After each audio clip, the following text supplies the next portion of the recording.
Hello friends, welcome to Nirmala's kitchen. இன்றைக்கி நம்ம ஒரு ஸ்வீட் ரெசிபி பார்க்க போகிறோம்.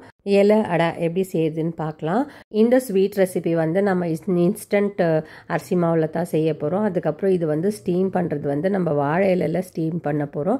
வாங்க இது எப்படி செய்யுதுன்னு பார்க்கலாம். அதுக்கு முன்னாடி நம்ம சேனல் சப்ஸ்கிரைப் பண்ணிவிட்டு பெல் சிம்பிள் தட்டிடுங்க. இப்போ நம்ம 1 கப் அளவுக்கு நம்ம அரிசி மாவு எடுத்துக்கலாம். இது கடை அரிசி மாவு தான். அது கூட கொஞ்சமாக உப்பு சேர்த்துக்கலாம். 1/4 டீஸ்பூன் அளவுக்கு நெய் சேர்த்துக்கலாம். சேர்த்துட்டு இதை கலந்துக்கலாம். இப்போ நான் தண்ணி சூட் பண்ணி வச்சுருக்கேன்.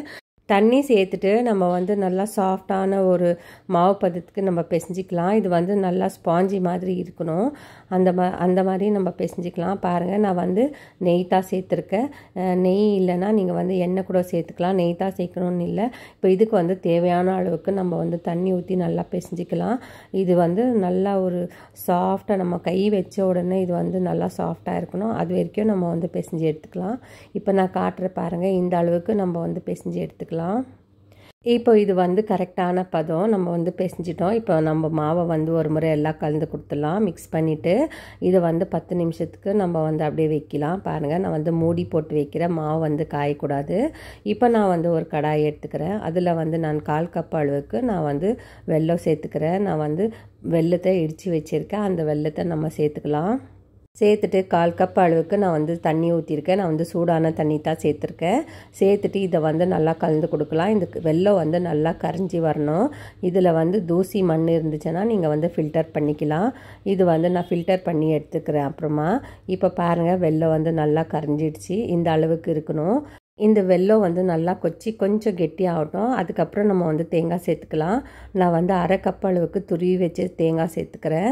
1 கப்பு மாவுக்கு நான் 1/2 கப் அளவுக்கு தேங்காய் எடுத்திருக்கேன். 1/4 கப் அளவுக்கு வெல்லம் எடுத்திருக்கேன் நான். நீங்கள் இதே ஜாஸ்தி பண்ணுறதுன்னா டபுள் குவான்டிட்டி பண்ணிக்கோங்க. இப்போ இந்த வெல்லமும் தேங்காயும் நல்லா சேர்ந்து வர வரைக்கும் நம்ம இதே மாதிரி கலந்து கொடுக்கலாம். நான் 1 டீஸ்பூன் அளவுக்கு பவுடர் பண்ண ஏலக்காய் சேர்த்துக்கிறேன். அதுக்கப்புறம் 1/4 டீஸ்பூன் அளவுக்கு நான் நெய் சேர்த்துக்கிறேன். சேர்த்துட்டு இதோ நல்லா மிக்ஸ் பண்ணி கொடுத்துக்கலாம். நம்ம இது நல்லா கொஞ்சம் கெட்டி கன்சிஸ்டன்சி வர வரைக்கும் நம்ம இதை மிக்ஸ் பண்ணி கொடுக்கலாம். ரொம்ப கெட்டியாகிடக்கூடாது. கெட்டி ஆகிடுச்சுன்னா நமக்கு இது தட்டுறதுக்கு வராது. சரியா? இப்போ நம்ம ஸ்டவ் ஆஃப் பண்ணிவிட்டு நம்ம வேறு தட்டில் இதை கொட்டி வச்சுக்கலாம். இது நல்லா ஆறட்டும். இப்போ நம்ம மாவு ஓப்பன் பண்ணலாம். 10 நிமிஷம் ஆயிடுச்சு. இது நல்லா சாஃப்டாக இருக்கும். இப்போ நமக்கு இந்த மாவில் நமக்கு 6 உருண்டை கிடைக்கும். இதில் நம்ம ஃபஸ்ட்டு மீடியம் சைஸில் நம்ம உருண்டை பண்ணி வச்சுக்கலாம். அதுக்கப்புறம் நம்ம இலை வச்சு தட்டிக்கலாம். இப்போ பாருங்கள், எனக்கு 6 உருண்டை வந்துச்சு. இப்போ நம்ம கையில் கொஞ்சமாக நெய் தேய்ச்சிட்டு அதை தட்டுறதுக்கு ஆரம்பிக்கலாம். நம்ம ஒரு உருண்டை எடுத்துகிட்டு வச்சுட்டு நம்ம தட்டிக்கலாம். எவ்வளோ மெலிசாக தட்ட முடியுமோ அவ்வளோ மெலிசாக நம்ம தட்டிக்கலாம். இப்போ பாருங்கள், நான் தட்டிட்டேன். இவ்வளோ பெருசாக நான் தட்டியிருக்கேன். இதில் நம்ம செஞ்சு வச்சுருக்கிற பூர்ணத்தை நம்ம ஸ்டஃப் பண்ணிக்கலாம்.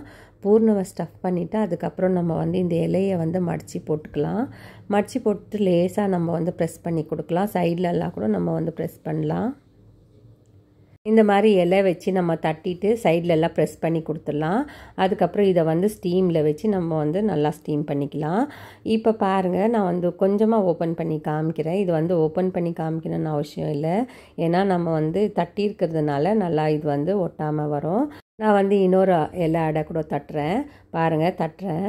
இப்போது இது இன்ஸ்டன்ட் அரிசி மாவில் தான் செய்யணும்னு இல்லை. நம்ம அரிசி ஊற வச்சு அதை ஒரு 1 hour ஊற வச்சுட்டு அதுக்கப்புறம் நம்ம மிக்சியில் அரைச்சிட்டு நல்லா நைஸாக தோசை மாவு பதத்துக்கு அரைச்சி எடுத்துக்கணும். ரொம்ப கெட்டியாகவோ இல்லாமல் ரொம்ப தண்ணியாகவோ இல்லாமல் மீடியமாக நம்ம மிக்சியில் அரைச்சி எடுத்துன்னு வரலாம். அரைச்சி எடுத்துன்னு வந்துட்டு ஒரு கரண்டி இந்த இலை மேலே ஊற்றி அதுக்கப்புறம் நடுவில் ஸ்டஃபிங் பண்ணலாம். இப்போ பாருங்கள், நான் எல்லா இலை அடையும் நான் செஞ்சிட்டேன்.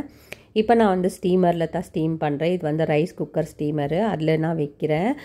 ஆல்ரெடி தண்ணி வச்சுட்டு இருந்தேன். இப்போ நம்ம 10 நிமிஷத்துக்கு இதை ஸ்டீம் பண்ணி எடுத்துக்கலாம். இப்போ நம்ம செஞ்சு வச்சுருக்கிற இலை அடையெல்லாம் வச்சுட்டு அதுக்கப்புறம் நம்ம 10 நிமிஷம் ஸ்டீம் பண்ணி எடுத்துக்கலாம். இந்த இலை அடை ரொம்ப டேஸ்ட்டாக இருக்கும். நம்ம சாப்பிட்றதுக்கு ரொம்ப நல்லாயிருக்கும். இப்போ 10 நிமிஷம் ஆயிடுச்சு பாருங்கள். நான் ஸ்டீமர்லேருந்து எடுத்து கீழே வச்சுட்டேன். ரொம்ப சூடாக இருக்குது. நான் உங்களுக்கு ஓப்பன் பண்ணி காட்டுறேன். எவ்வளோ நல்லா வெந்து வந்திருக்கு பாருங்கள். நீங்களும் இதே மெத்தடில் ட்ரை பண்ணி பாருங்கள் ஃப்ரெண்ட்ஸ். ரொம்ப ஈஸி தான் இது செய்கிறது. நமக்கு ஒரு ஈவினிங் ஸ்நாக்ஸாக செஞ்சுக்கலாம், இல்லை வந்து ஃபெஸ்டிவல் சீசனில் கூட இது வந்து செஞ்சுக்கலாம். இப்போ நான் வந்து காட்டுற பாருங்கள், கட் பண்ணி எவ்வளோ சாஃப்டாக வந்திருக்கு. இது வந்து இன்ஸ்டன்ட் ரைஸ் பவுடரில் தான் நம்ம செஞ்சுருக்கிறது, கடை மாவில் தான் செஞ்சுருக்கிறது. நீங்களும் இதே மாதிரி அரிசி மாவு வாங்கி நீங்கள் ட்ரை பண்ணி பாருங்கள். இந்த இலை அடை வந்து ரொம்ப டேஸ்டியாக இருக்கும். இப்போ இந்த வீடியோ பிடிச்சிருந்தா லைக் பண்ணுங்கள், ஷேர் பண்ணுங்கள், சப்ஸ்கிரைப் பண்ணுங்கள். தேங்க்யூ, பாய்.